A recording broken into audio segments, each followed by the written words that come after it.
merupakan unsur-unsur yang sangat penting dalam penyampaian pesan pada sebuah puisi, baik itu secara lisan ataupun tertulis, sehingga setiap puisi dapat menyampaikan maknanya. Ketepatan diksinya harus disesuaikan dengan situasi kondisi dan maksud dari puisi tersebut, sehingga pesan-pesan atau keindahan kalimat yang ada dalam puisi dapat mempengaruhi sang pembaca. Jadi, diksi adalah hal yang sangat penting dalam pemilihan kata dalam sebuah puisi. Kita akan mempelajari ini ya, apa-apa saja peranan diksi di dalam puisi.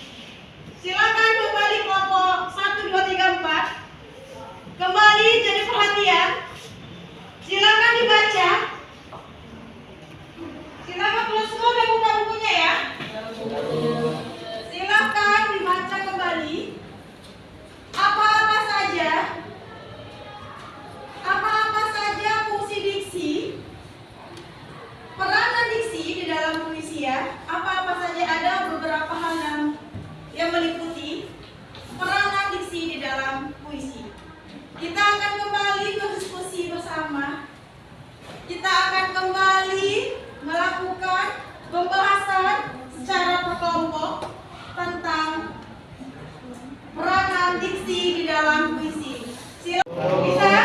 Peranan diksi dalam puisi ada beberapa yang harus kita pertimbangkan sebelum menentukan diksi di dalam puisi. Bisa dipahami ya? Silakan dibaca, nanti kita akan diskusi. Diskusi pertama ini akan Ibu minta kelompok pada kami menjelaskan peranan diksi di dalam puisi. Silakan dipahami, dimengerti.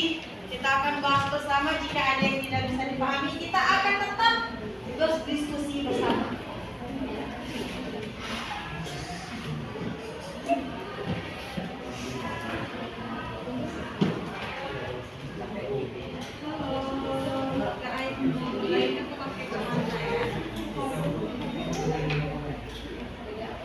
Gimana kelompok ini, sehat semuanya? Sehat kan?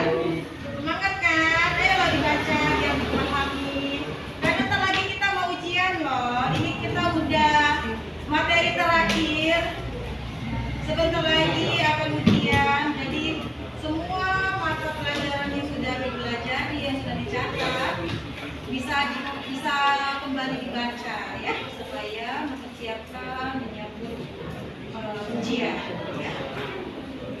Untuk peranan diksi dalam kelompok ini bisa dipahami ya. Diksi itu apa ya? Diksi itu apa? Bagaimana? Yang akan kita bahas bersama. Jadi Bang Farhan udah semangat kali. Semangat ya kayaknya ya.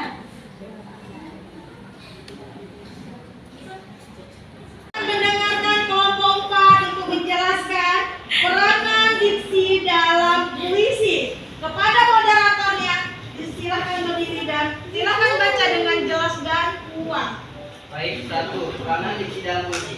Diksi atau pilihan kata merupakan unsur yang sangat penting dalam penyampaian pada sebuah puisi, baik secara lisan maupun tertulis. Terdapat beberapa aspek yang dapat dijadikan pertimbangan untuk menentukan diksi, yaitu sebagai berikut. Pertama, ada aspek bunyi. Pilihan kata yang digunakan dalam menulis puisi sebaiknya mempertimbangkan bunyi yang dihasilkan dari kata tersebut, terlebih ketika kata tersebut sudah dikomposisi dengan kata-kata yang lain. Contohnya, bocah kecil tanpa alas kaki, bocah kecil tak beralas kaki, terhati-hati mencari makan, terhati-hati, tertati-tati mengais rezeki. Ada peralihan kalimat dari bocah kecil tanpa alas kaki menjadi bocah kecil tak beralas kaki. Inilah yang menandakan aspek bunyi, bahwa ada perbedaan bunyi tapi makna yang sama. Seperti apa?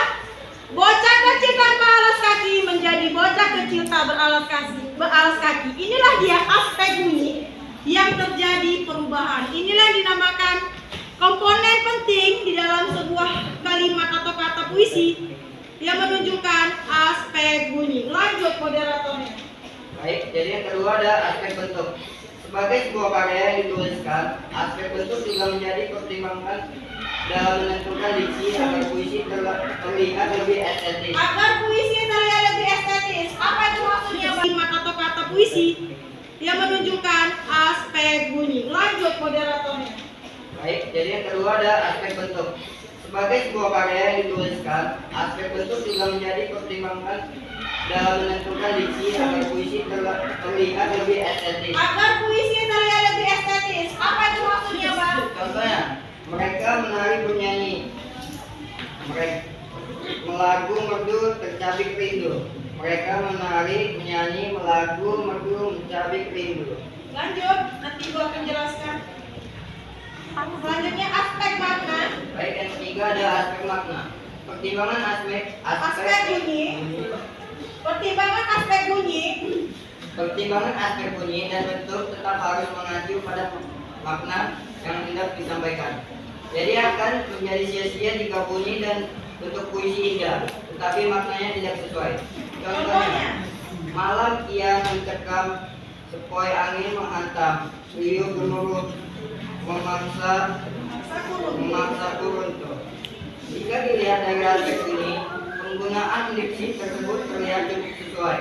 Namun, jika dilihat dari aspek makna, diksi tersebut terkesan sangat dipaksakan karena maknanya tidak berani untuk menyampaikannya. Gua akan menjelaskan terlebih dahulu juga dari penjelasan moderator kelompok ini bahwa ada beberapa aspek. Ada beberapa aspek di dalam peran diksi dalam puisi. Diksi ini adalah hal yang paling penting, seperti aspek makna. Dia mempunyai aspek bunyi. Ada kalimat yang menarik, tapi belum tentu dia memiliki aspek makna. Atau kebalikannya, ada aspek makna, tapi dia tidak sesuai dengan aspek bunyi. Maka, untuk melanjutkannya adalah Ibu akan menjelaskan aspek bunyi ini seperti kalimat contoh. Bocah kecil tak beralas kaki, bocah kecil tak beralas kaki. Peralihan perubahan bunyi dari tanpa alas kaki menjadi tak beralas kaki. Bukankah itu makna yang sama? Hanya saja perubahan aspek di dalam diksi puisi. Selanjutnya ada aspek bentuk. Contohnya, mereka menari, bernyanyi, melagu merdu, tercabik rindu. Berubah bentuknya menjadi apa? Mereka menari, menyanyi, melagu merdu, mencabik rindu. Di mana perubahannya? Tercabik menjadi mencabik, bernyanyi menjadi menyanyi. Inilah dinamakan aspek bentuk. Kenapa? Terjadi perubahan bentuknya kan, dari bernyanyi menjadi dari bernyanyi menjadi dari tercabik. Sejauh ini bisa dipahami? Bisa. Aspek bunyi, aspek bentuk sangat mempengaruhi dalam penulisan diksi dalam puisi. Selanjutnya ada aspek apa?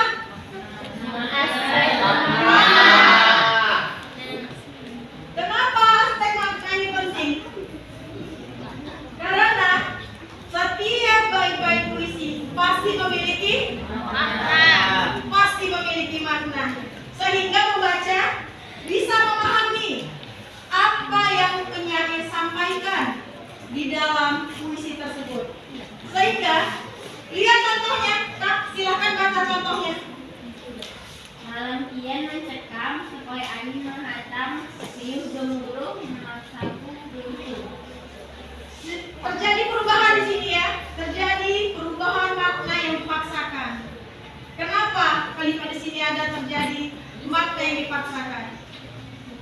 Karena semestinya aspek makna di dalam diksi puisi harus menggunakan diksi yang tepat, harus menggunakan kata-kata yang tepat, sehingga sang pembaca dapat memahami artinya, maknanya, amanatnya, pesannya. Kalau diksi di dalam puisi tidak tepat, bagaimana pembaca bisa memahami apa pesannya? apa amanatnya, apa artinya. Sehingga di dalam membuat sebuah puisi kita harus mempraktikkan aspek-aspek dalam diksi, sehingga sebentuk karya sastra lewat puisi bisa kita nikmati, bisa kita resapi, bisa kita maknai apa tujuan dari penyair itu menulis puisi tersebut. Selanjutnya ada apa? Aspek apa? Sosial. Silakan Kayun, baca ulang. Aspek sosial apa?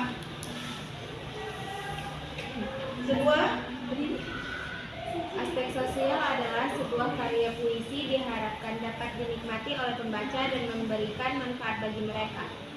Pemilihan kata dalam puisi juga sebaiknya memperhatikan aspek sosial, misalnya relevansi puisi dengan kondisi yang sedang mereka hadapi, harapan-harapan mereka di masa depan, dan sebagainya. Selain ketiga aspek ini tadi, aspek sosial ini juga sangat penting dalam sebuah karya puisi. Sehingga ketika hanya beberapa saja yang kita temui aspek di dalam sebuah karya sastra bentuk puisi, maka puisi itu akan terlihat compang atau tidak relevan. Apa itu relevan?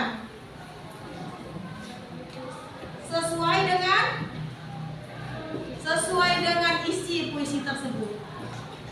Ya, relevan itu artinya dia sesuai, yang pas. Jadi kalau keempat aspek ini tidak kita temukan di dalam pemilihan Menjalankan tugas dari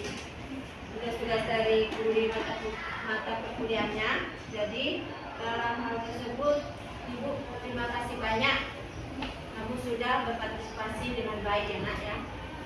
Terima kasih ya Nak.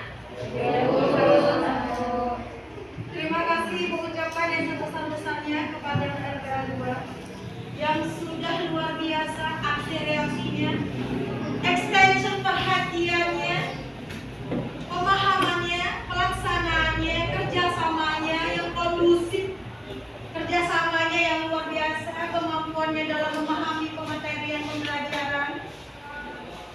Pembelajaran kita hari ini selesai karena kita sudah saling berdiskusi ya mengenai apa materi kita hari ini, diksi dalam peranan diksi dalam puisi. Ibu anggap semua sangat menguasai, sangat memahami. Ibu ucapkan sekali lagi terima kasih yang sebesar-besarnya. Sebelum mengakhiri pelajaran, mari kita berdoa menurut keyakinan kita masing-masing. Bang Ivan, silakan dipimpin doanya. Sebelum mengakhiri pelajaran, marilah kita berdoa.